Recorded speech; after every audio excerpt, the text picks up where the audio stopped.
વિસ્તારોની કૈલાસ પાર્ક સોસાયટીમાં ભાજપના ઉમેદવારોનો ભારે વિરોધ, રહીશોએ ઉધડો લેતા કાર્યકરોએ ભાગવું પડ્યું। વડોદરા મહાનગરપાલિકાની આગામી ચૂંટણીને લઈને રાજકીય માહોલ ગરમાયો છે, ત્યારે ભારતીય જનતા પાર્ટીના ઉમેદવારોને પ્રચાર દરમિયાન જનતાના ભારે આક્રોશનો સામનો કરવો પડી રહ્યો છે। તાજેતરમાં શહેરના વોર્ડ નંબર 12માં આવેલ લાકોટા વિસ્તારની કૈલાસ પાર્ક સોસાયટીમાં મત માંગવા પહોંચેલા એક ભાજપના ઉમેદવારો અને કાર્યકર્તાઓની એક બેઠકમાં સ્થાનિક રહીશોએ ભારે હોબાળો મચાવ્યો હતો। ચૂંટણી ટાણે જનસંપર્ક કરવા ગયેલા નેતાઓને સ્થાનિકોના રોષનો ભોગ બનવું પડ્યું છે। પ્રાપ્ત માહિતી અનુસાર ભાજપના કાર્યકર્તાઓ જ્યારે સોસાયટીમાં પ્રચાર માટે ઉપસ્થિત થયા હતા, ત્યારે પ્રાથમિક સુવિધાઓ અને વિકાસના કાર્યો ન થયા હોવાના મુદ્દે નાગરિકોએ તેમને આડે હાથ લીધા હતા।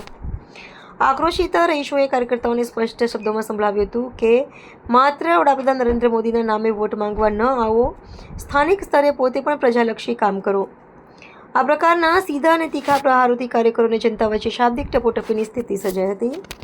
સોસાયટીના રહીશોનો મિજાજ પારખીને અને વિરોધનો વધુ ઉગ્ર બનતો જોઈને વોટ માંગવા આવેલા ભાજપના ઉમેદવારો અને કાર્યકર્તાઓએ આખરે ત્યાંથી ઊભી પૂંછડીએ ભાગવાનો વારો આવ્યો હતો।